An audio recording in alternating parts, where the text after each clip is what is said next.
Bonjour tout le monde. J'aimerais introduire, je m'appelle Jennifer Dumoulin, je suis la présidente de l'Association des étudiants diplômés dans le département de communication. Good evening, everybody. My name is Jennifer Dumoulin, and I am the president of the Communications Graduate Students Association. Welcome to the Communication Lecture Series. Bienvenue aux conférences en communication. I would like to turn it over right away to Alexander Martel, a master's student in the Department of Communication, who will be moderating this evening's event. Alors, j'aimerais introduire Alexandre Martel, un étudiant en communication à la maîtrise au département de communication à l'Université d'Ottawa. Alexandre sera notre modérateur pour ce soir. Alors, Alex, it's yours.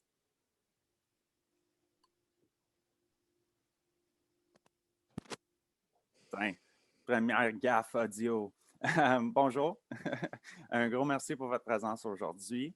Good afternoon. A big thank you for being with us here today. Dans le cadre de les conférences en communication, cet événement consistera de 2 présentations de 20 à 25 minutes en longueur, commençant avec professeur Conway en anglais, suivi par professeur Labasse en français, ainsi qu'une période de questions ou de discussion bilingue à la fin. Alors, comme Jennifer a dit, si vous avez des questions ou des commentaires pendant la présentation ou les présentations, vous êtes invité à les poser dans le chat. Ils seront partagés pendant la période de questions. As part of the Communication Lectures series, today's session will consist of 2 20 to 25-minute presentations, beginning with Professor Conway in English, followed by Professor Labasse in French, and a bilingual question or discussion period at the end. If you have questions or comments during the presentation, please write them in the chat and they will be shared later in the question period. So, Kyle Conway is, on va commencer en français. Je pense en anglais. Kyle Conway est professeur agrégé au sein du département de communication à l'Université d'Ottawa, où il enseigne depuis 2015. Ses travaux se centrent sur la communication à travers différentes frontières, telles que les frontières culturelles, linguistiques et géographiques. Aujourd'hui, il partagera du contenu de son prochain livre sur la question « Que signifie lire ?» Kyle Conway is an associate professor in the Department of Communication at the University of Ottawa, where he's taught since 2015. His research is focused on communication across various borders, such as cultural, linguistic, and geographic borders. Today, he'll be sharing work from his upcoming book on the question of what does it mean to read? Over to you, Professor Conway. All right, well, thank you. Just a second. So I want to thank the organizers for inviting me. I'd like to thank all of you for showing up. I don't have a screen to show. You get to look at me. So in 2020, I published a book called The Art of Communication in a Polarized World. And that book opens with the question, how can you change somebody's mind? I'm making it so I can see at least, there we go. That book opens with the question, how do you change somebody's mind? And in the conclusion to that book, the last sentences are these. How do we change people's minds? By opening ourselves to the possibility that they might change our minds too. That's where my new book picks up. My new book is tentatively called How to Read Like You Mean It. And I'm going to read you a selection from the introductory chapter. So the introductory chapter is called What is Reading? Scenario 1. Imagine that I'm a professor and you're a student. On the first day of class, you come into the classroom, sit down, and wait for me to arrive. I walk in, announce which class this is in case anybody's in the wrong room, and hand out the syllabus. We read it together, the title of the class, when and where we meet, my contact information, and office hours, the class rationale, a list of books, a set of class policies, the assignment descriptions, and a week-by-week breakdown of the readings. I ask if there are any questions. You do not raise your hand. No one raises their hand because there are no questions. It's the first day, so we call it good. I'll see you next week, I say. You gather up your books and your copy of the syllabus, you toss them in your bag and you leave.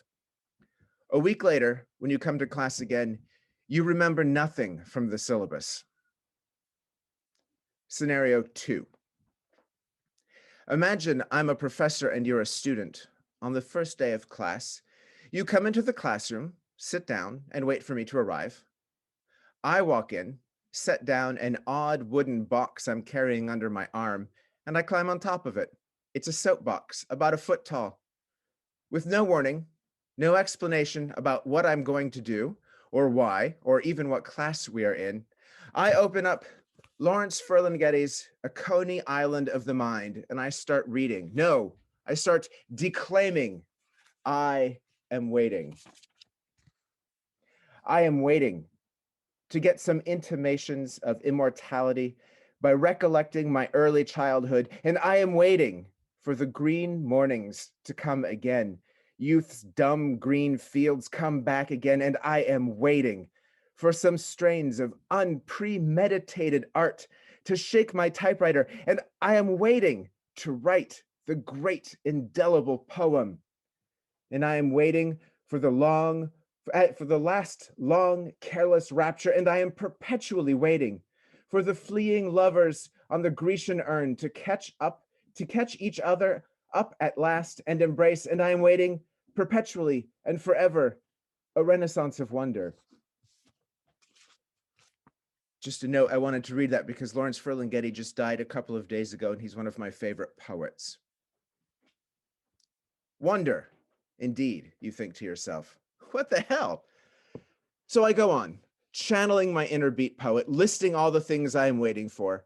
The second coming, my number to be called, linnets and planets to fall like rain. I start out slowly, then read faster until I reach the climactic ending, my favorite part of the entire poem. I am waiting perpetually and forever, a renaissance of wonder. I step down from my soapbox. You do not clap. I pick up my box and leave. You sit, puzzled, not sure whether class is done or whether it even started. A week later, when you come to class again, you are still puzzling over the poem and the weird-ass professor who read it. So, what do we make of these scenarios? They are the same in every way but two, what I read and how you react. And the link between those two things, the first as cause, the second as effect, is the focus of this book. In scenario 1, I transmit the content of the syllabus, but the interaction is so routine that you soon forget what I've said. 5 weeks later, as the midterm approaches, you will send me an earnest email asking what's on it. And I will tell you to check the syllabus because we talked about the midterm on the first day of class. You will read the syllabus as if seeing it for the very first time. In scenario 2, I transmit no content other than that of a poem, but poetic content is different from that of a syllabus. Still, you will not forget the experience. In fact, it was so strange that you might add a comment to my Rate My Professor page when the course is done. Weird, but likable. He read a poem on the first day of class, then walked out. In contrast to scenario 1, you remember something about that day. Briankli Cheng, from whose work on deconstruction and communication I have adapted my scenarios, writes that in situations such as I describe, and I'm quoting, communication can actually take place when it appears not to take place, and it can appear to take place when it actually fails to even begin. In scenario 1, I appear to have communicated a certain content, that of the syllabus, but because you forget it, I have communicated nothing. In contrast, in scenario 2, I have transmitted no content at all, at least not in the same sense as in scenario 1, and yet you've retained it. I've succeeded where I appeared to fail. The nature of that success is what I want to explore in this book. To see how, let's consider 2 more scenarios. Scenario 3. Imagine I'm a writer and you are a reader. You pick up my book, on the first page of which I have written, "This book is a humanist's answer to the question of method.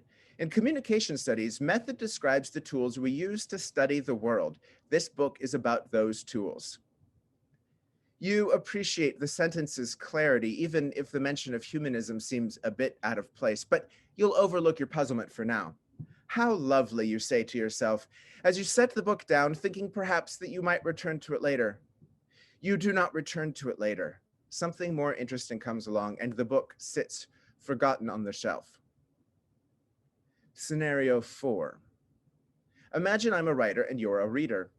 You pick up my book, on the first page of which I have written, Scenario 1. Imagine I'm a professor and you're a student. On the first day of class, you come into the classroom, sit down, and wait for me to arrive. I walk in, announce which class this is in case anyone's in the wrong room, and hand out the syllabus.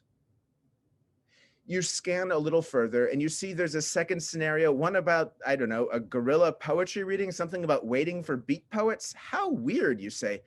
What on earth is this book about? Of course, you see what I'm doing here. I want you to remember this book and I want you to read more of it. So my cold open is meant to knock you a bit off balance. I want to make you feel disoriented because you'll remember the feeling far more than you'll remember some platitude about method in communication studies. Of course, this is a book about method, and I am a humanist talking about tools we use to pry open the world, to expose its inner workings. By dropping you into the middle of my thoughts, but then giving you some sort of structure to lean on, I hope you remember the content of my argument too. The shock of confusion, followed by stability when you find your footing, that is the way that communication succeeds. It's the relation between scenarios 1 and 2 or between 3 and 4, and it's the central idea that I want to explore. This relation takes the structure of a metaphor. Now, you probably learned in elementary school that a metaphor is a comparison that you make without the words like or as, which of course would be a simile. The sun is a lion, you learned to say. Now, your teachers were not wrong, although metaphor is more interesting and more naughty than that. For one thing, a simile is a type of metaphor, your teacher's lessons notwithstanding. As rhetoric scholar Kenneth Burke describes it, it is, in his words, a device for seeing something in terms of something else. It brings out the thisness of a that or the thatness of a this. In the Iliad and the Odyssey, for instance, Homer often describes the sea as wine dark, a metaphor comparing wine and sea, that has long puzzled scholars. Was the sea really deep red, they ask? Graham Harman, a philosopher of art, uses the image to talk about how metaphor works. The Homeric sea, he says, when described as wine dark, is so out of joint with wine that it is no longer the sensual sea of everyday experience and literal language. The sea is now withdrawn and mysterious, orbited by sensuous wine qualities. Metaphor tells us something literal. The sea is dark like wine, and at the very same time, something more than literal. And that is what I mean when I say the structure of a metaphor. It's a literal meaning, one that might make little sense, as in Homer's case, that points to something mysterious outside itself. So in this respect, if I said that in scenario 2, what if I said that in scenario 2, I meant I am waiting as a metaphor for a syllabus? You might respond with confusion. That's okay. It means you understand my argument, even if you feel confused. The confusion, if I've done this right, should push you to look for meaning beyond the surface of what I'm saying and what Ferlinghetti is saying. You're trying to decipher what I've said. Think of your confusion not as something blocking you, but as something pushing you to ask, what can this claim that I am waiting as a syllabus possibly mean? The answer to that question, now, that's the mystery you're going to explore. So the truth is, I was lying when I said that I am waiting lacked syllabus-like content. On the surface, it's a poem about waiting and about wonder. Ferlinghetti is waiting for a lot of things, but all of them point to the experience of opening oneself up to the world. I read, I am waiting because it provokes a sense of Talmazein, or the astonishment, according to Aristotle, from which philosophy springs. If I tell you, I want you to recapture the wonder for the world that you had as a child, you will stare at me with the jaded expression that you've learned to adopt when anyone repeats platitudes about the feelings that you had or did not have as a kid. You'll forget the platitudes just like you forget the content of the syllabus. That communication will fail. If I surprise you, on the other hand, so that in your confusion, you come to wonder what I'm doing, Even if you adopt the same jaded disposition that makes you suspicious of self-important teachers like me, then you might hold on to the wonder longer, and what you discover in pursuing it is something that you will own. That's the purpose of this book. So I'm going to skip a bit here because it's a 26-page chapter. I'm not going to read you a 26-page chapter. I want to skip to 2 paragraphs about the paradoxical structure of metaphor, and then to the conclusion where essentially I sketch out the argument that I make in the rest of the book. So on the paradoxical structure of metaphor. In effect, metaphor says 2 contradictory things at once. The sea is like wine, and because wine is darker and more mysterious than the sea, it is not like wine at all. In other words, at a literal level, metaphors are nonsensical, except for being wet. The sea is nothing like wine. It's salty, you cannot drink it, and its hue is more blue-green than burgundy. Homer's assertion is so strange, in fact, that scholars have asked, were the Greeks colorblind? Did they not have a word for blue? Did they put some sort of dye in their wine to change its color? Paul Ricoeur, who's becoming one of my academic heroes, calls this facet of metaphor the falseness of its literal meaning, the literal is not.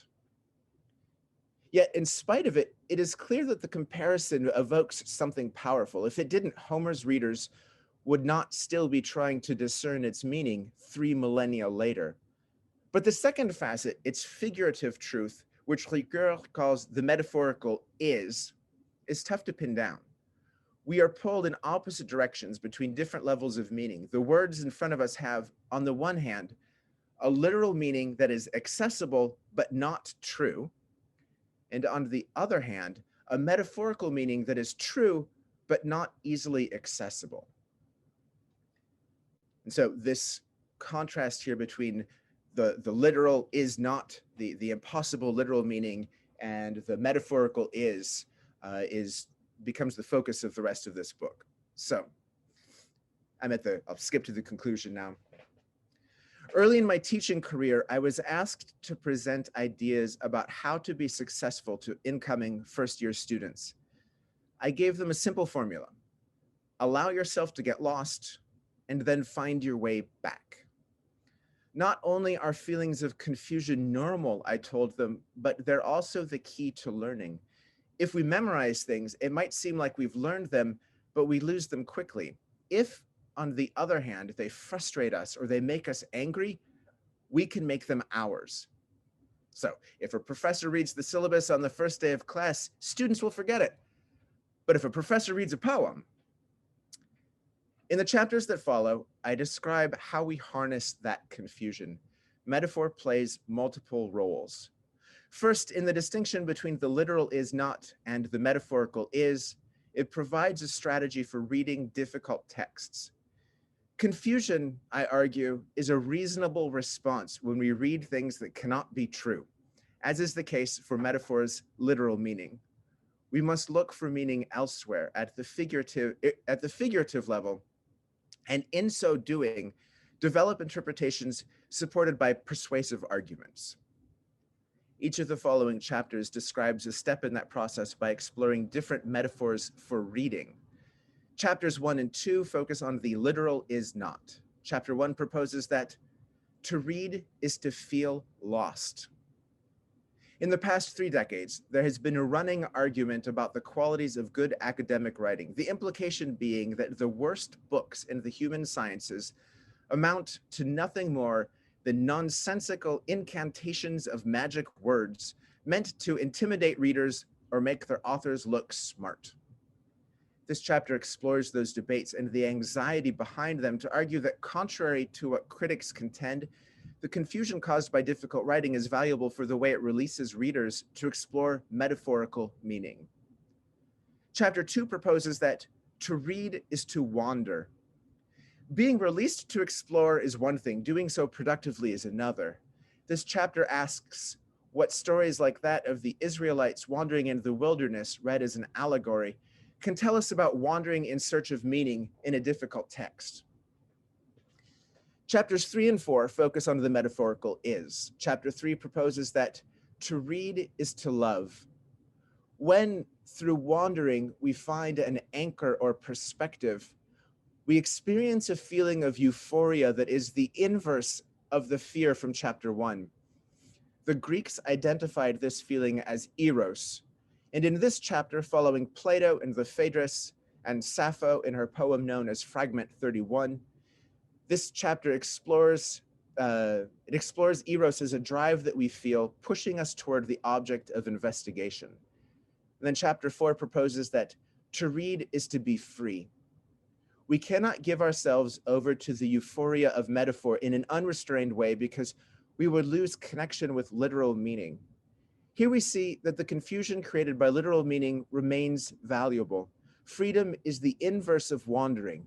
It is living within the is of metaphor and the bounds imposed by the is not of literal sense. Less cryptically, it's the ability to make sense of or to interpret difficult texts, not by inventing meaning from whole cloth, but by pulling against the literal meaning to which we remain nonetheless bound. Freedom in this sense is not absolute, but rather a function of greater movement, as I demonstrate by using social scientific studies of reading to evaluate my metaphorical claims. Throughout these chapters, we explore a paradox. Sometimes what appears as communication is non-communication, such as in my example about syllabus reading. When we try to pin down a text, its meaning escapes us. Our reach exceeds our grasp. Instead, what we must do is let go of our desire to know a text as an object. In relinquishing control, we come unexpectedly to appropriate its meaning, to make it our own. Non-communication becomes communication. The concluding chapter returns to the question that prompted this book. How do we listen meaningfully to others? How do we open ourselves to the possibility that others might change our minds? And to answer these questions, I propose one final metaphor. To read is to live with other people.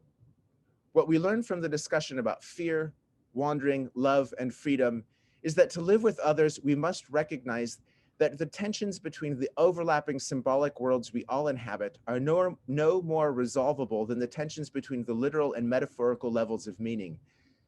I insist, however, that we're getting a bargain. We're getting something for nothing. In exchange for a certainty that was never ours in the first place, we get new worlds to explore. We get to negotiate meaning in an ongoing way, a situation that Paul Ricoeur describes as that of linguistic hospitality, where the pleasure of dwelling in the other's language is balanced by the pleasure of receiving the foreign word at home in one's own welcoming house. Thank you.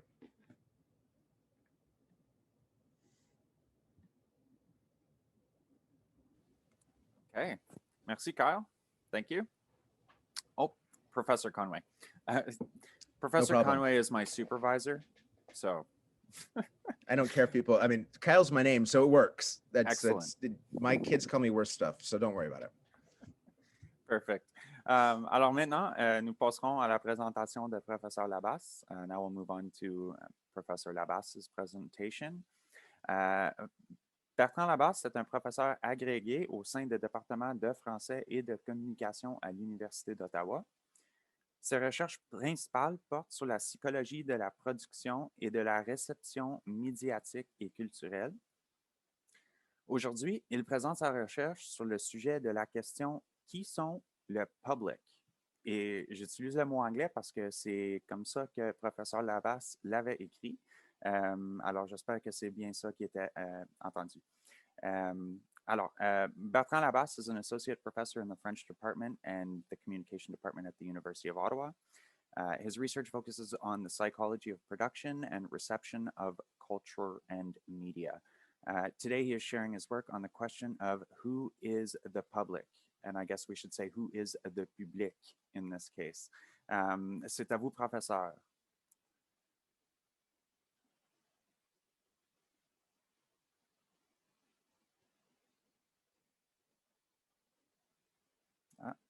On voit bien vos images ou votre présentation, mais on ne vous entend pas encore.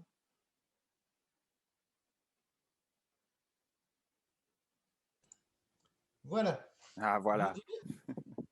Que je me sentais un peu plate après Kyle. d'avoir sur pratiquement le même sujet une approche aussi scientiste et terre à terre, mais on va l'explorer quand même et on verra peut-être qu'elles se rejoignent d'une certaine façon. Alors, qui sont le public? Je pense que vous voyez ma slide là. D'accord. Qui sont le public? C'est plutôt une grosse commande, je pense qu'on sera d'accord là-dessus. Ce qui fait que je vais aller assez vite sur un certain nombre de slides. Comme dirait Kyle, c'est pas grave si on n'a pas le temps de les comprendre entièrement, mais je vous promets qu'à la fin, je vous donnerai tous les moyens d'évaluer ça d'une façon épistémologiquement beaucoup plus rigoureuse. Qu'est-ce qu'on en sait du public? Eh bien, d'après les échos que j'en ai, ce qu'on sait du public, c'est qu'il n'est pas à la hauteur. Il ne lit pas les bons livres. Il n'écoute pas les gens qu'il faudrait. Il passe son temps à envahir les parlements. Son niveau baisse. Bref, il semblerait extrêmement décevant, ce public-là. Mais ce qu'on a là, c'est quelque chose qui s'est répété des dizaines de fois, comme vous le savez sans doute, au cours de l'histoire, puisque chaque accroissement de la sphère publique et des moyens d'y participer s'est accompagné de désolation, d'inquiétude face à la profusion, face à la concurrence, face à des nouveaux locuteurs non légitimes, face à des générations nécessairement idiotes. J'ai l'âge pour le penser à mon tour, mais j'aime bien dire parfois à mes étudiants que quand ils auront l'âge de faire sauter leurs petits-enfants sur leurs genoux, ils auront beaucoup de mal à les convaincre que du temps de Twitter, au moins, on avait de la bonne information et que la pop coréenne et les mangas, ça, c'était de la culture qui méritait qu'on s'y intéresse. Donc, on peut se dire, la roue usuelle d'inquiétude, de délégitimation qui se termine par une relégitimation est toujours en train de rouler et il n'y a pas de quoi en faire une telle histoire. Seulement, voilà. Oui, l'exemple type, c'est ce qui s'est passé au XIXe siècle avec l'irruption des masses nouvellement alphabétisées, des masses populaires de la révolution industrielle, qui se sont mis à lire de la littérature populaire, de la presse populaire, grâce à l'invention des rotatives à vapeur, et surtout qui faisaient très peur. Est-ce qu'ils ne vont pas mal penser? Est-ce qu'ils sont capables d'avoir une conscience politique, etc., etc., etc. La peur de la foule est une constante dans cette période de transformation. Ceci étant, ce n'est pas parce que quelque chose reproduit un schéma qu'on connaît que ce schéma est forcément pertinent. On sait qu'aujourd'hui, l'hyperconcurrence des contenus a atteint un niveau qu'on n'a jamais vu auparavant. On sait que la fragmentation de l'attention a atteint également un niveau inaccoutumé. Et pour savoir un petit peu où est-ce qu'on en est sur ces questions, il faut comprendre la réception. Ce qu'on a vu auparavant, ça nous donne à penser qu'il y a des constantes dans la réception. Et ce qu'on voit maintenant, c'est aussi qu'il y a des spécificités. Si on ne comprend pas la spécificité, les spécificités et les constantes, ce n'est pas la peine de parler des effets que ça peut avoir sur l'opinion. Si on ne comprend pas ceux à qui on parle, ceux qui la reçoivent, ça ne peut être que de la spéculation et des résultats contradictoires. Alors, les spécificités, on les connaît bien, il y a des centaines, des milliers de recherches là-dessus, qui ont des résultats tout à fait intéressants, mais dont il est difficile de tirer une vision globale. Mais les constantes, qu'est-ce qu'on en sait? Eh bien, les constantes de la réception, à laquelle j'ai consacré une dizaine d'années de ma vie, heureusement, je n'ai pas fait que ça, mais c'est l'un des principaux échecs des sciences humaines et sociales.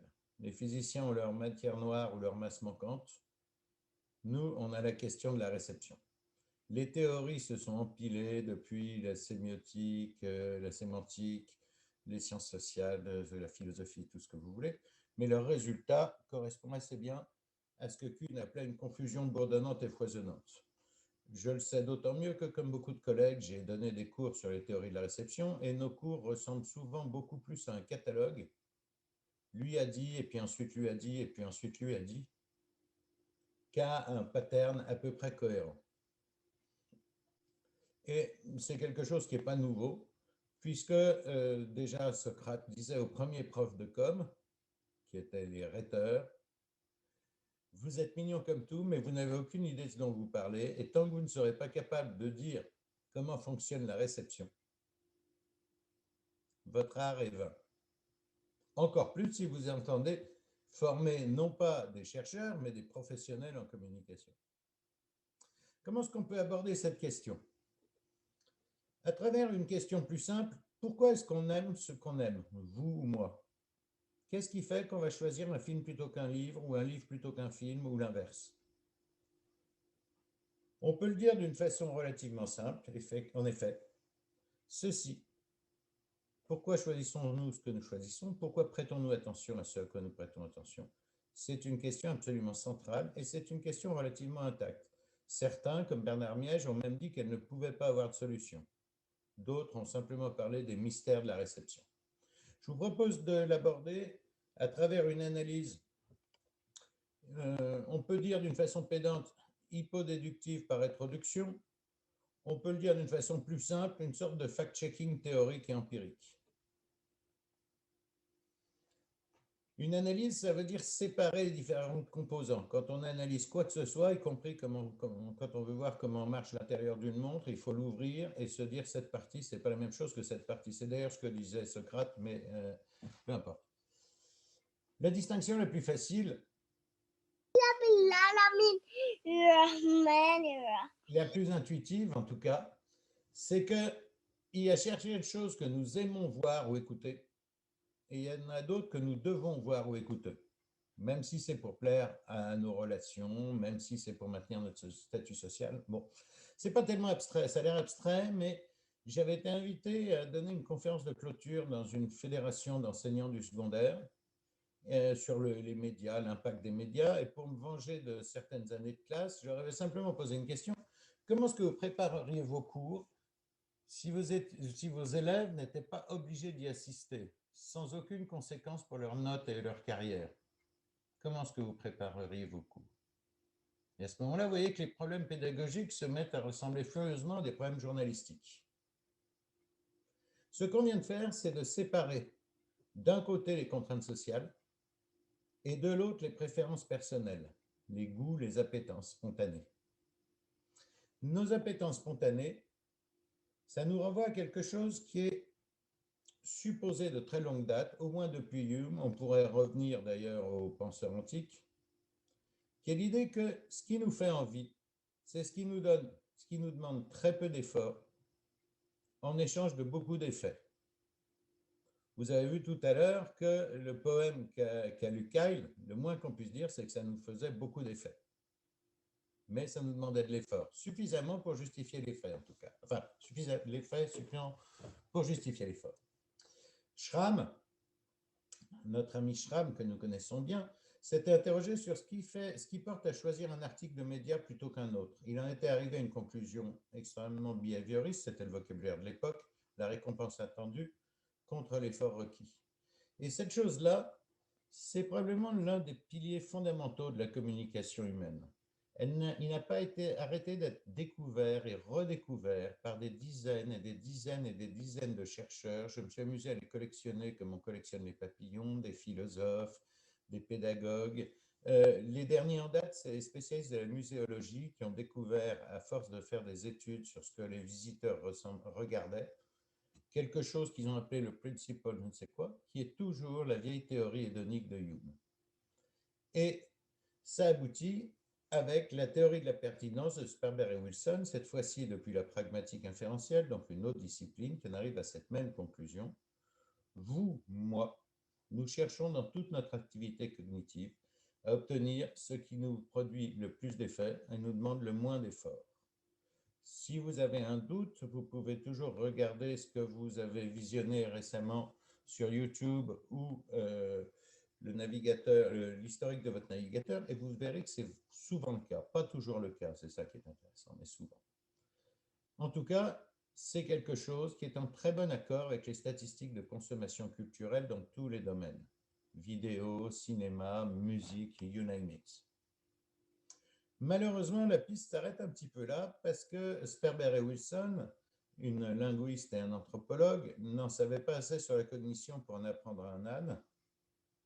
Et leur proposition, c'est que l'effort en question, c'est un effort d'attention, de mémoire et de raisonnement. Si vous savez apprécier une tautologie quand vous en voyez une, en voici une, puisque ça revient à dire l'effort, ça correspond à l'effort. Heureusement, si on regarde l'état des connaissances en psychologie cognitive expérimentale, on arrive à savoir une certaine nomenclature de l'effort qui semble relativement fiable, qui semble même très fiable. Une partie d'elle correspond à ce qu'on voit d'ailleurs dans les manuels, dans les guides pratiques de communication. Vous reconnaissez par exemple la lisibilité, faites des phrases courtes. Vous reconnaissez les problèmes typographiques qui inquiètent tellement les web designers. Est-ce qu'il vaut mieux des caractères avec ou sans serif, etc., etc. Et puis des choses un peu plus complexes, de plus haut niveau, les processus inférentiels qui mettent en jeu les schémas cognitifs, etc., etc., blablabla, blablabla. Passons. Pour résumer ça, voilà à peu près comment est-ce qu'on pourrait réagir face à ces différentes sortes d'efforts quand on est confronté à un contenu quel qu'il soit. Hein. Ça marche pour l'audio, pour la vidéo, pour ce que vous voulez. Alors, on le voit très bien, toujours quand on étudie l'offre, la production discursive et notamment l'offre populaire, les films à succès, ou même l'évolution du style littéraire au fil des années, on voit diminuer les facteurs d'effort d'une façon extrêmement frappante au fil du temps. Cela dit, les facteurs d'effort, c'est évidemment important, mais ce n'est pas le seul déterminant de nos choix discursifs. Sinon, ce qu'on préférerait, c'est évidemment des livres pour enfants. Imaginez, vous devez faire un voyage, vous allez prendre l'avion, qu'est-ce que vous choisissez dans une librairie? Est-ce que c'est Oui Oui et son taxi jaune? Ça demande très peu d'efforts cognitifs, mais il me semble que ça ne suffit pas à lui donner de la valeur discursive à vos yeux. L'effort, c'est essentiellement ce qui nous chasse de consommer des informations complexes. On parlera tout à l'heure évidemment de l'impact sur la société et sur la politique. Parce qu'une théorie sans pratique, sans conséquences pratiques, n'a pas beaucoup d'intérêt. Donc, nous avons besoin de facteurs appréciatifs qu'on connaît depuis la rhétorique antique. Cette obsession d'obtenir l'attention de l'auditoire, de récompenser l'auditoire pour qu'il vous écoute, elle est évidemment primordiale aujourd'hui. Là aussi, Sperber et Wilson ont une réponse qui est celle sur laquelle je comptais quand j'avais commencé ma thèse de doctorat. C'était il y a bien longtemps, mais je comptais beaucoup sur Sperber et Wilson. Et puis, l'effet cognitif, c'est une modification des croyances. Malheureusement, quand on regarde les logs, par exemple, de connexion Internet des mots-clés les plus recherchés, ils sont rarement relatifs à une modification des croyances. Dans l'ordre, c'est sex, nude et free. Ou alors, c'est qu'il y a vraiment des gens qui manquent de connaissances sur certains sujets. Mais si on prend un blockbuster, par exemple, quelle est la modification de nos croyances qui sont impliquées? Là aussi, il faut faire un gros travail sur la psychologie, sur l'état des connaissances en psychologie expérimentale comparé aux données empiriques disponibles pour distinguer une structure des facteurs d'effets cognitifs dont une partie est bien décrite, mais dont l'autre est encore un peu floue, ce que j'appelle la zone tautologique. Le plus bas niveau, c'est des facteurs primaires instinctifs. On les a en commun avec la quasi-totalité du règne animal, la mort, le sexe, la violence. Ce à quoi j'ajouterais la mignonnerie, celle des petits chats ou celle des peluches que vous avez peut-être encore sur votre lit. Je suis au regret de vous dire que ce n'est pas différent du sexe, c'est un facteur d'effet de bas niveau déterminé par des raisons qui ne sont pas culturelles, mais qui sont évolutionnaires. Grosso modo, c'est ce qui poussait nos arrière-arrière lointains parents à nourrir leurs enfants plutôt qu'à les dévorer. Quoi qu'il en soit, on a une bonne structure des facteurs d'effet. Le second, c'est notre sphère personnelle, nos proches, nos amis, mais ce qui nous concerne nous, nos salaires, nos diplômes.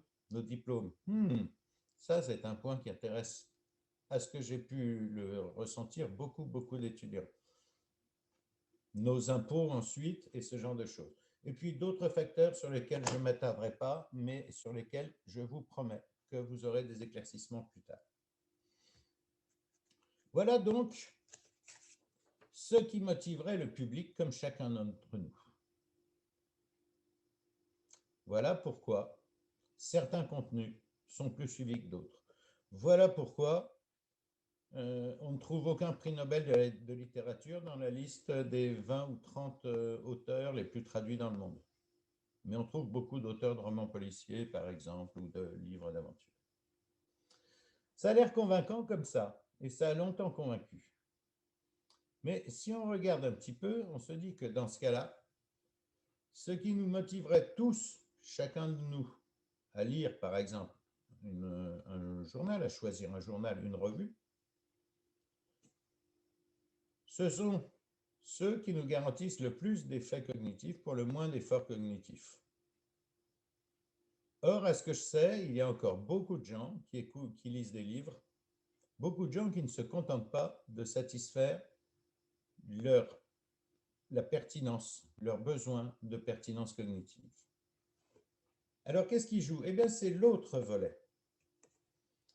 Parce que nous ne sommes pas simplement des robots psychologiques, des homo pertinensis, nous sommes aussi des créatures sociales guidées par des valeurs. Et c'est la confluence de ces deux déterminants qui peut expliquer pourquoi est-ce que les gens, le public, nous, écoutons un message plutôt qu'un autre, y prêtant attention ou non. Par exemple, je n'ai pas le temps de développer cet exemple. Disons simplement que, pour aller très vite, que contrairement à ce qu'on pourrait penser, c'est que cette clinch covers avec le couple qui s'embrasse au premier plan, le couple est l'élément le plus pertinent. Alors, comment expliquer, c'est l'un des domaines de la littérature sentimentale où il y a le plus d'études marketing, comment expliquer que les clinch covers aient disparu et qu'on se soit avisé que ce qui était le plus intéressant, c'est le bateau? Est-ce que vous croyez que les lectrices de romans sentimentaux, il n'y a pas de sexisme là-dedans, c'est un lectorat de 98% féminin, se mettent à se passionner pour les transatlantiques? Ce qu'on sait, c'est que les lectrices en question sont des commuters et qu'elles n'aimaient pas beaucoup que les autres voient la couverture de ce qu'elles étaient en train de lire. Voilà le social qui parle. Voilà le social en conflit avec la pertinence cognitive. Bon, des tas d'autres exemples. Quand on demande aux gens ce qu'ils écoutent comme musique et quand on regarde ce qu'ils achètent, on voit des discordances qui sont assez intéressantes. Bref, pour répondre à la première question que je posais, pourquoi est-ce que nous aimons ou nous nous intéressons à ce que nous aimons? On peut répondre dans la version un peu sophistiquée que nous intéressons d'une part à ce qui nous garantit la plus grande pertinence cognitive possible, moyennant la meilleure convenance sociale possible. En conclusion, voilà un modèle qui a au moins le mérite d'exister. Des préférences de la réception, des motivations, des moteurs, des rouages de la réception. Quel intérêt à ça? À part la satisfaction de critiquer un certain nombre de théories, de montrer où ils se sont trompés, etc., ce qui est toujours un plaisir très amusant, mais à quoi ça nous conduit concrètement? Ça nous conduit à un certain nombre de conclusions. D'abord, le public, c'est nous. Quand on commence à avoir une attitude surplombante, condescendante, eux et nous, ils sont bêtes, on est malins, on passe complètement à côté de la réalité des choix culturels et médiatiques. Ensuite, ces publics, ils ne sont pas incohérents. Il n'est pas nécessairement incohérent ou stupide de satisfaire une certaine satisfaction culturelle, une certaine satisfaction psychologique. Il vaudrait mieux se demander pourquoi est-ce que les contenus légitimes ne les atteignent pas.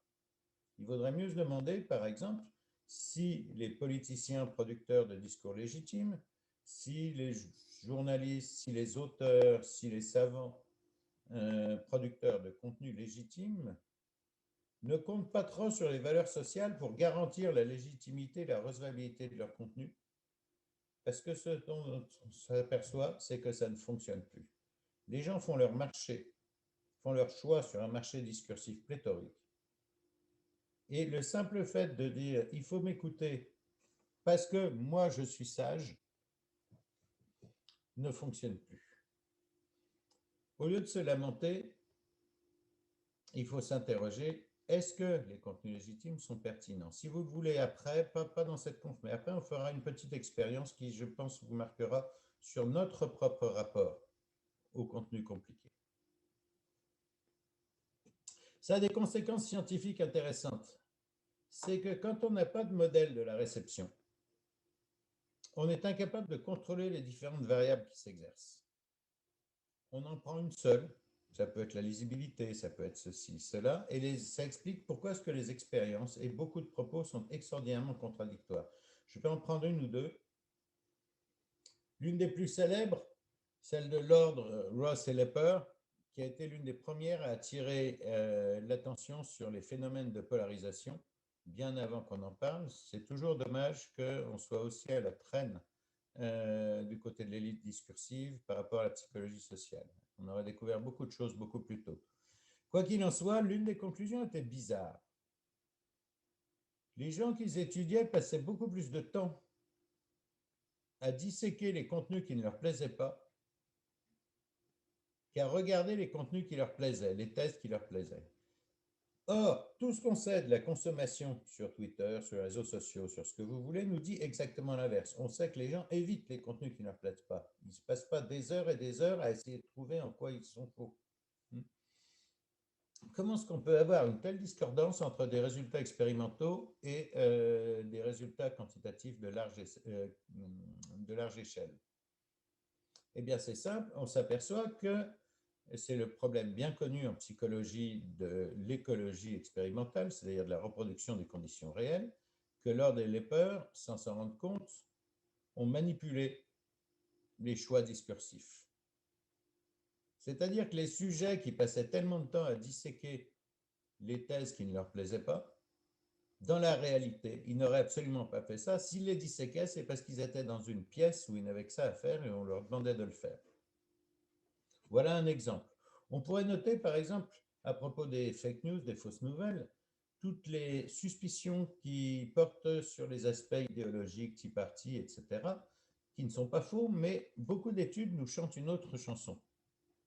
Ils nous disent d'abord, les gens qui sont les propagateurs, en tout cas, qui renvoient beaucoup de fausses nouvelles, ce ne sont pas des militants acharnés, ce sont des vieux, d'abord. La moyenne d'âge est beaucoup plus âgée. Et ils ne le font pas tellement pour épouser une cause, etc. Ils le font un peu par paresse, parce qu'ils ne sont pas très attentifs. Vous voyez qu'on se retrouve dans la problématique de l'attention comme une clé de la communication contemporaine. À l'inverse, on sait que l'effet produit par une fausse nouvelle, est-ce que vous avez remarqué que les fausses nouvelles sont toujours beaucoup plus intéressantes que les vraies? Si elles n'étaient pas plus intéressantes, il n'y aurait pas de problème de fausses nouvelles. Pourquoi est-ce qu'elles sont plus intéressantes? Parce qu'elles ne sont pas soumises aux contraintes sociales de véracité, etc., auxquelles les vrais doivent se plier. Terminons avec quelque chose qui, je pense, sera encore plus concret. Parlons du populisme. Je ne suis pas sûr d'être le premier à aborder le sujet du populisme ces temps-ci.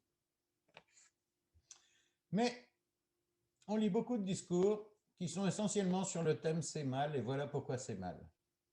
Maintenant, si je vous demandais en quoi consiste le populisme, très probablement, on aurait eu le temps, on aurait fait l'expérience, et que j'avais noté, on serait arrivé avec ce genre de choses.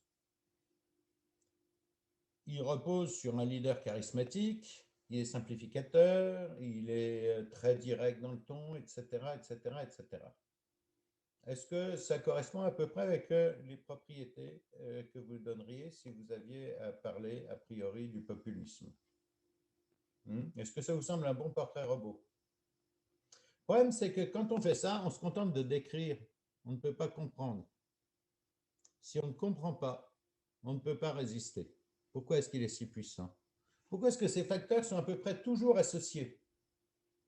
À peu près toujours associés. Eh bien, regardez.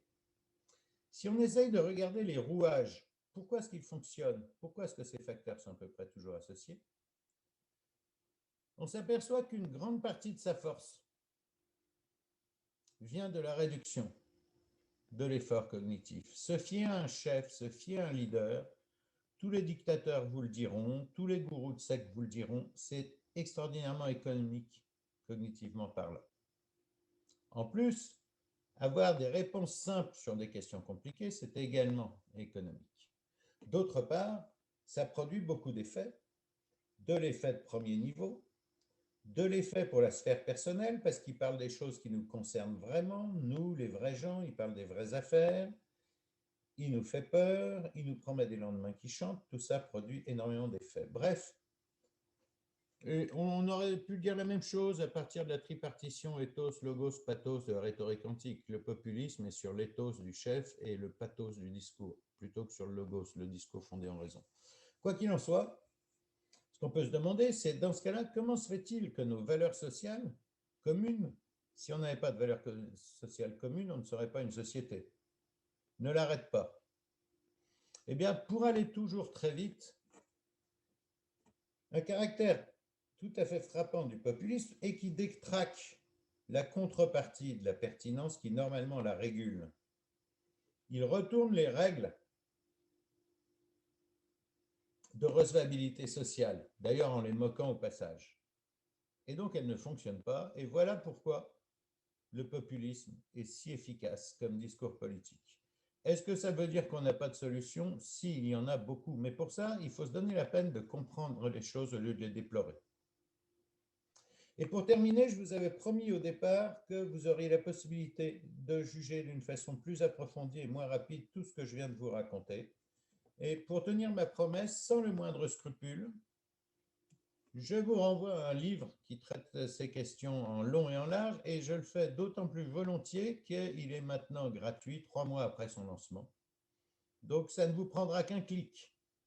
Est-ce que l'effort que vous demandera ce clic sera suscité par l'effet que vous espérez en retirer? C'est mon pari. Je vous remercie. Merci beaucoup, professeur. Et merci bien pour le livre. OK, alors on passe maintenant à la période de questions ou de discussion, comme vous le voulez. Si vous désirez ajouter à la discussion, utilisez tout simplement le chat ou la fonction lever la main dans Zoom. So now we'll move to the question and discussion period. If you'd like to participate, simply use the chat or raise hand function in Zoom. So if anybody would like to chime in, now's the time. Let's go here. Let's see. We don't see anything in the chat. Oh, Isaac, Professor Nao Sarfati. Oui, ben, d'abord, merci Kyle et merci Bertrand parce que, bon, vraiment, les deux présentations se complémentent très bien. Et donc, je pense que finalement, il s'agit un peu du même sujet, bien, si bien sont des approches différentes. Donc, j'ai une question pour Kyle et aussi une autre question pour Bertrand, mais surtout Kyle, sur la question de l'interprétation. Interpretation, or the search of meaning. What about the problem of not being able to share a meaning? I mean, this idea that, everyone can have a different reading of the same even word. I'm not talking even about a text or a sentence, but even a word, where you have the same word and then you have two completely different meanings, two different readings of the same word. I would like to hear you about that. And then, pour Bertrand, une question plutôt de clarification. Là, tu as mis beaucoup l'accent sur la question cognitive, c'est-à-dire tu as fait presque un parallèle entre le cognitif et les faits. Tu as dit plus de faits, plus de cognitif d'une certaine façon. Là, où est-ce qu'on peut trouver l'émotion ou l'affect dans tout ça? Donc, voici mes deux questions. Well, thank you for the question. There's always the tension between our own idiosyncratic symbolic worlds and the ones that we have to share in order to communicate at all. I mean, if we all lived in our own, if we were all Humpty Dumpty from Through the Looking Glass, we would have no way of communicating at all. So Humpty Dumpty famously, Alice has gone through the looking glass and she meets Humpty Dumpty, and Humpty Dumpty's on the wall. And Humpty Dumpty is telling Alice about unbirthdays. And he says, and there's a glory for you. And she says, I don't know what you mean. And he says, well, when I use a word, it means what I want it to mean. And of course, that if, you know, it works in Lewis Carroll's world, but in ours, it leads to situations where we have words that Republicans and Democrats hear and interpret in radically different ways. And so there's always that tension between, you know, the way that I interpret a word and someone else interprets it. But we still have to have something in common if we're going to be able to share anything at all. And I think in many ways, that's sort of what I'm looking for in the book I wrote about polarization, and then the book that I'm writing now about interpretation, is how do we find that? And in order to find that, we have to act in a certain amount of good faith. We have to open ourselves to the possibility that other people see. I'll rephrase that. We have to open ourselves up to the possibility that our perception of the world is incomplete and faulty. But that's not something that is intuitive in any way. Like we don't feel that way. So as I was writing this book, I read a lot of Lewis Carroll, mostly because I needed books to read to my kid at night. And so we read all of Alice in Wonderland and Through the Looking Glass. It deeply influenced my thinking on this topic. Right. Thank you. Professeur Labas? Non, à dire vrai, Isaac, j'ai un peu oublié ta question. Tu sais, j'ai une mémoire, un span générationnel de 5 minutes. En effet, c'est simple. Là, tu parles de l'effet et tu Ouais. mets l'accent beaucoup sur la question du cognitif. Où est-ce qu'on retrouve l'affect ou l'émotion dans tout ça? Excellent. Alors justement, c'est une remarque que je voulais faire. Évidemment, c'est un sketch, c'est vraiment un squelette très rapide que je vous ai montré. Il a heureusement beaucoup plus de chair comme ça, rhétorique, humaniste, etc., et culturelle, notamment dans les études littéraires. Mais je vous ai parlé de l'effet de bas niveau et je ne vous ai pas parlé de l'effet de haut niveau. Et par chance, l'effet de haut niveau, Kai venait brillamment de l'illustrer juste avant moi. Donc voilà un exemple type d'effet de haut niveau.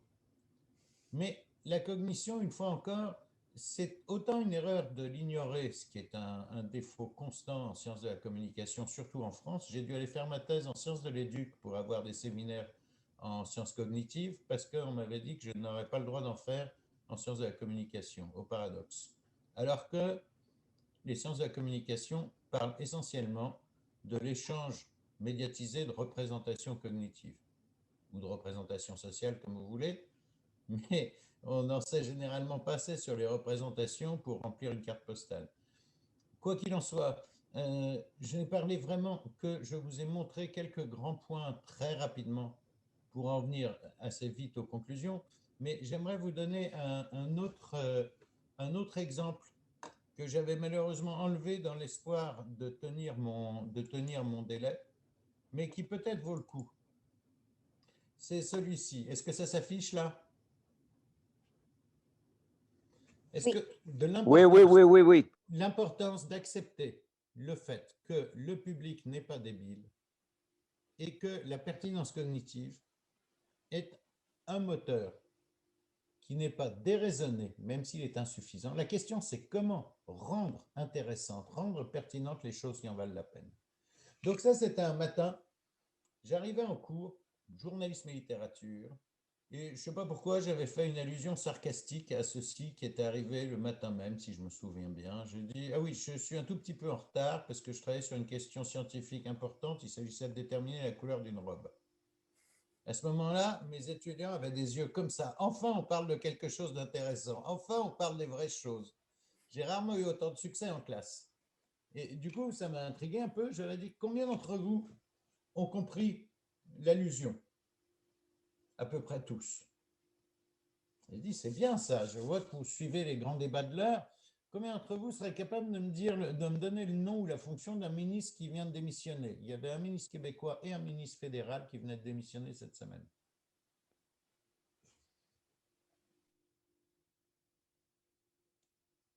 Pour la robe, 24 sur 29. Pour le ministre, 3 sur 29. C'était 2 jours plus tôt. Et il y avait 2 choix possibles.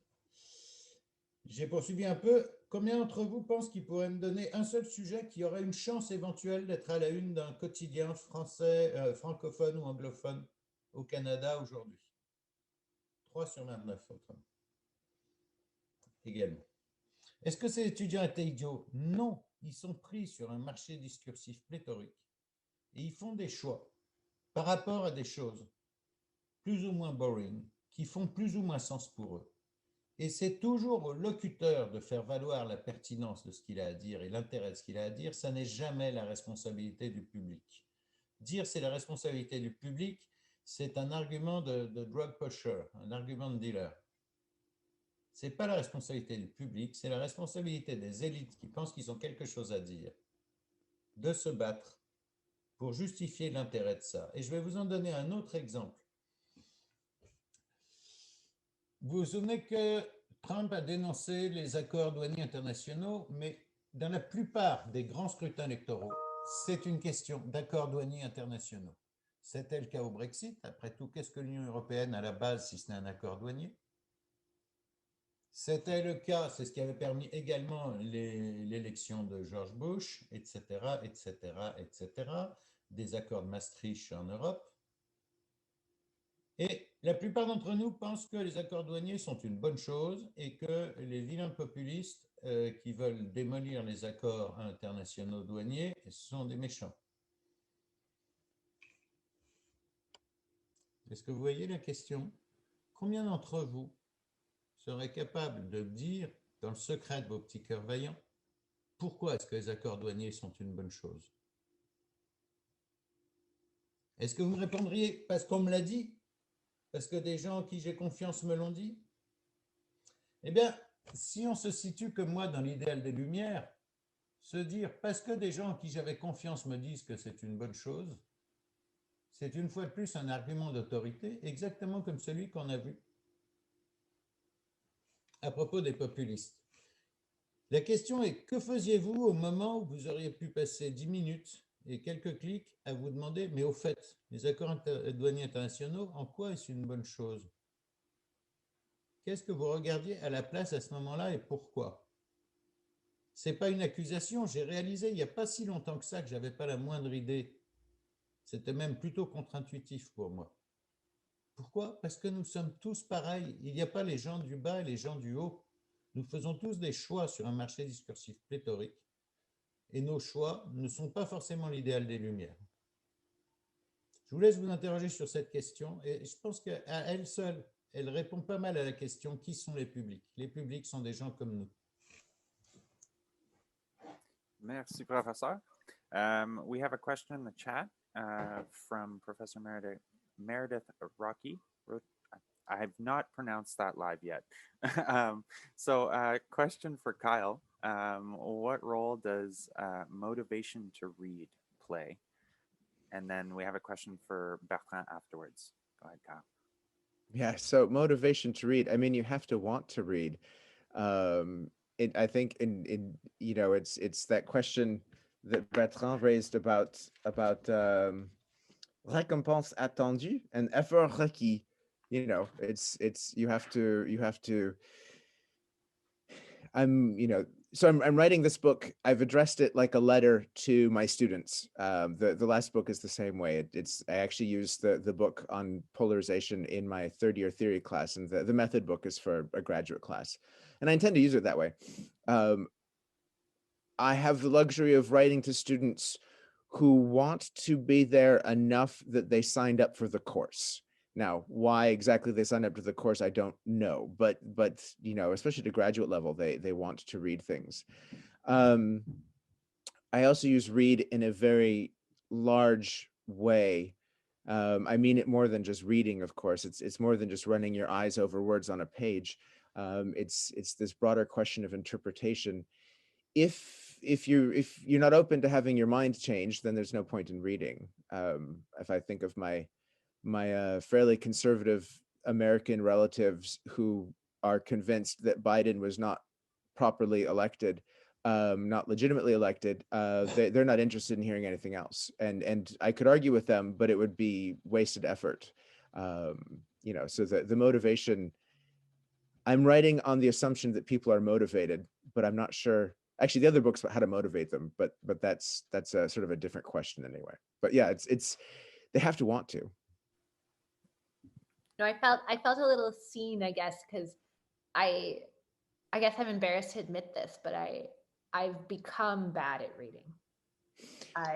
I'm bad at remembering when I read things, and I don't know if it's because it's all on a screen now, or I don't know. And so I felt very seen, exposed during your talk about kind of my lack of ability to remember things that I read. The fascinating thing to me has been, so I mean, I feel the same way, except that during the especially the beginning of the pandemic, my mom had given me an e-reader, and all of my books, oh man, all of my books were in my office. I missed my books. I cannot tell you. My mom gave me an e-reader for Christmas, and I'd never used it. And so I downloaded books, and I downloaded long books, and I read them on an e-reader, which I'm not very good at. Like it's just a very different physical experience. And I took pages upon pages of notes because I had the time to. And the reading experience was so dramatically different because suddenly, I mean, what else was I going to do? I couldn't go outside. My kids were at home, and it changed my relationship to reading, to be forced to take notes and work slowly, which I hadn't done forever. Okay, and then for Bertrand, from Professor Meredith as well, does fake news ultimately rely on our inherent selfishness? C'est une bonne question, mais c'est une question à laquelle j'hésite à répondre. D'abord parce que les données sont contradictoires et je trouve qu'on est dans un domaine où on spécule beaucoup trop. Il y a de solides arguments pour justifier ça, mais on pourrait dire à l'inverse que les fake news, leur principale propagation, c'est l'envie de les faire partager aux autres. Mais on pourrait l'expliquer par des phénomènes de distinction culturelle au sens de Bourdieu, de distinction positionnelle, pour être celui le premier qui est informé, etc. Bref, c'est typiquement le genre de question embrouillée. Et surtout, c'est une très bonne question, hein. Mais surtout, c'est quand même une question qui suppose un jugement de valeur. Or, le problème, justement, c'est qu'on juge le public, les choix du public en fonction de jugement de valeur. Ils ne font pas ce qui est bien, ils ne lisent pas ce qui est bien, etc. Et j'essaye de retirer ce jugement de valeur en disant, un peu, c'est pour ça que je citais Spinoza tout à l'heure, bien sûr que ça me dégoûte, bien sûr que j'ai absolument aucun intérêt pour 98% du crap qu'on voit en ligne, etc.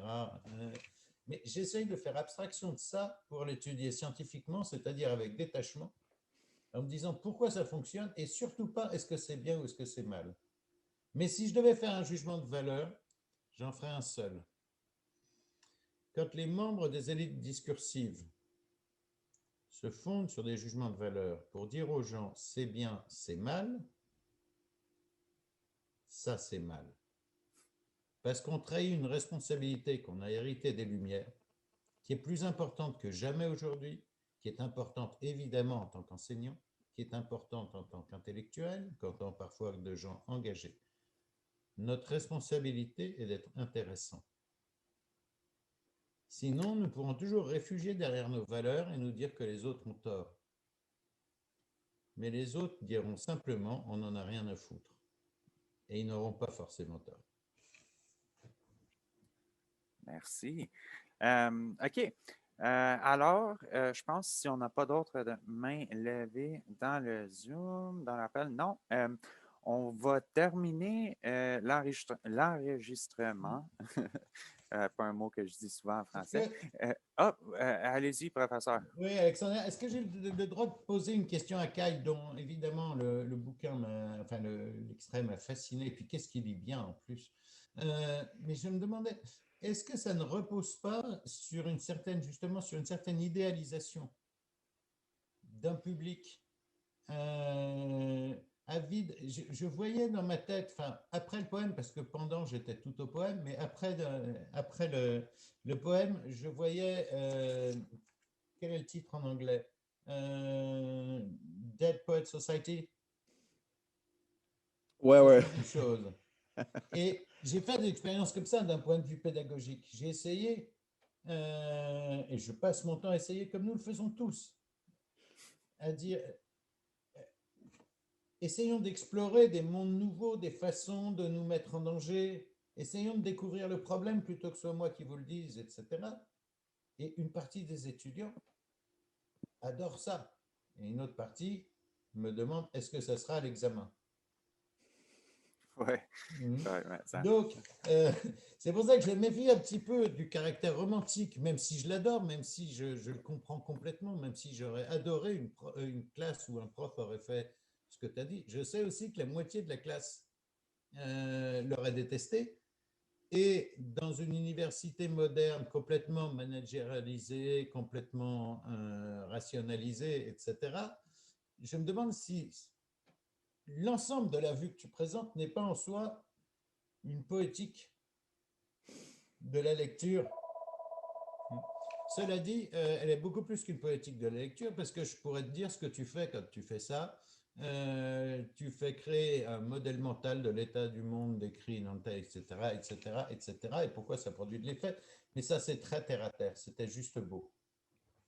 Bon, je dirais que c'est sûr que c'est une idéalisation du public, mais moi aussi, j'ai fait cette expérience. J'ai eu l'occasion, c'était un cours de 4e année, un Special Topics que j'ai enseigné, où j'ai commencé justement, bon, je suis entré dans la salle, j'ai dit bonjour, et j'ai sorti mes livres de poésie. J'ai lu I Am Waiting, j'ai lu The Archaic Torso of Apollo, c'est un poème, c'est un allemand, c'est Rainer Maria Rilke qui se termine. Tu dois changer ta vie. C'est la dernière ligne de ce poème. Et c'est sûr que la moitié de la classe a bien aimé ça. L'autre moitié de la classe a posé la question, mais est-ce que ça va être sur l'examen? Et j'ai dit, oui, tout est sur l'examen. Tout ce que je dis, c'est sur l'examen. Faites bien attention. Mais de l'autre côté, dans le reste du livre, ce que j'essaie de faire, c'est de convaincre les étudiants que ça vaut la peine. Et donc, ça devient un exercice de persuasion où j'essaie de leur montrer comment ça peut fonctionner. Et si si on fait cet effort, ce qu'on peut avoir en échange. Donc, j'ai choisi le mot bargain parce que ça implique qu'on reçoit quelque chose en échange pour rien. Donc, moi, je ne renonce à rien, mais je reçois quand même un nouveau monde à explorer. Et c'est donc, oui, c'est sûr que c'est ma responsabilité comme auteur et comme professeur de persuader mes étudiants que ça vaut la peine. Mais c'est pour ça que j'ai écrit le livre. Et en plus, je suis idéaliste. Je suis, bon, têtu et idéaliste en même temps. C'est une bonne combinaison. Et tu remarqueras d'ailleurs dans la gradation des facteurs d'effet qui nous concernent directement, l'effet pour la sphère personnelle, l'effet de deuxième niveau, est-ce que je vais avoir mon diplôme, est-ce que je vais avoir des notes, et l'effet de haut niveau, Non, c'est qui est sûr. le plus difficile à entretenir malheureusement. Bon, c'est pour ça que j'essaie de faire cet exercice de persuasion. Mais bon, mes étudiants qui se contentent de se focaliser sur l'examen, eux, ils reçoivent d'habitude au moins, bon, au plus, ils reçoivent des B. Ce sont des étudiants qui reçoivent des B, mais pas des A. C'est pas les meilleurs étudiants. Les meilleurs étudiants sont ceux qui s'intéressent au sujet parce que le sujet les intéresse et pas parce que je les force. Merci. OK. Alors, on va fermer l'enregistrement, mais si le monde veut rester pour discuter dans un environnement un peu plus libre, pas enregistré, allez-y bien. Moi, il faut que faut que je départ bientôt. Mais avant de faire ça, je voulais demander une question. Et puis, je la demandais en anglais, si c'est correct, professeur Labasse, parce que ça m'arrive plus vite comme ça. So, the philosopher Slavoj Žižek said in an interview for SF Culture, he was asked what he thought love was, and he explained briefly that love is a catastrophe. Right, this idea that you're living your life normally, and then when you're struck by love, you can never go back to that other life. It's a catastrophic changing of your world. And that came to mind when Kyle said that reading is love, right? Or meaning to read is love and is freedom. And so my question for Kyle is simply, is reading a catastrophe? And for Professor Labasse, the same question. Est-ce que être public, c'est une catastrophe? Oh yeah, definitely. Reading is dangerous. Reading messes you up. That's why I like it. But if you do it well, that's the goal. I end up speaking of it was really interesting that both. So I referred to the Phaedrus, and so did Bertrand. And the Phaedrus is all about love. The Phaedrus is about so the Phaedrus has this long image of a charioteer, and the charioteer is being pulled by two horses, and there's the good horse and the bad horse. I'm grossly simplifying, and there's the horse that pulls toward that pulls toward things that are good, and then there's the horse that pulls towards things that are base, and there's this scene where the horse that pulls us toward the ground, toward love, in this physical base sense. The charioteer gets into a fight with the horse, and the horse is bleeding. Like, it's this gruesome scene, and that becomes the metaphor that I use when I'm talking about love. I'm talking about this power, this thing that is so much stronger than us that we can't resist it. I'm talking about that. I'm talking about the horse that pulls us to the ground, and we have to pull back so hard that we rip the bit out of its mouth. So, yes. Thank you, Professor Labasse. Oui. Je ne suis pas dans le beau rôle, je suis dans le rôle du rationaliste, de celui qui a passé 20 ans à faire une étude épistémologique, critique, etc. Ce n'est pas un rôle rigolo. J'avais très peur que ta question porte sur l'amour, parce que je n'ai pas de données là-dessus. Donc, j'aurais été incapable de te répondre. Cela dit, je ne parlerai pas de l'amour, mais de goût de lire des choses. Bien sûr qu'il est en partie cognitivement déterminé. Une fois encore, nous ne sommes pas des pantins cognitifs. Oui, il y a certains films qu'on va voir, des films d'action ou autres. Quand on choisit un film d'action plutôt qu'une rétrospective Bergman, c'est parce qu'on en attend beaucoup d'effets cognitifs pour peu d'efforts. Mais on va quand même s'intéresser à Bergman. On va quand même écouter. Donc, il ne faut pas toujours mettre ces deux composantes qui sont toutes les deux nous. C'est comme d'opposer l'âme et le corps, etc. Ce sont des dichotomies qui sont absolument stériles. J'adore l'opéra et la musique baroque. Profondément, ça me met dans des transes, dans des émotions parfois à pleurer. Et ça me produit beaucoup d'effets. Mais cet effet, il a demandé au départ un énorme investissement cognitif, un énorme effort cognitif, qui est venu d'où s'il n'était pas surdéterminé par mon milieu social, par mes relations sociales, etc., etc. Et puis à côté de ça, j'aime beaucoup le bluegrass aussi, parce que les expériences sur la consommation culturelle nous montrent d'ailleurs que les stratifications, les hiérarchisations jadis, comme quoi les contenus highbrow allaient aux personnes highbrow, les contenus lowbrow, ça ne marchait absolument plus. Les données depuis très longtemps, Levin et les autres ont montré que c'était absolument...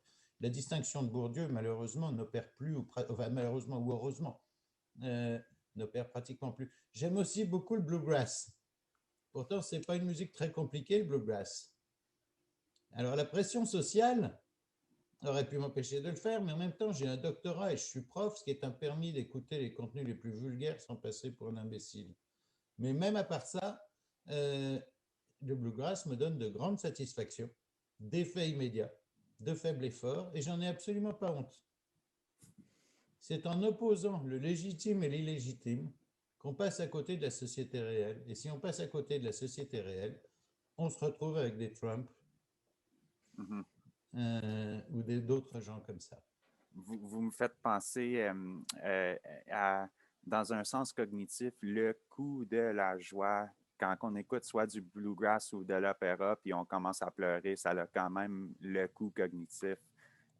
Alors, de faire, comme tu dis, de faire la dichotomie fausse, c'est justement ça, c'est faux. Alors, merci beaucoup. Moi, je vais faire ma départ. Mon enfant est prêt pour se coucher. Alors, merci beaucoup. Je vous laisse à, j'espère, une grande discussion. So, thank you. I'm heading out. Thank you very Merci. much, Alex. Merci beaucoup, Alex, pour ton temps ce soir.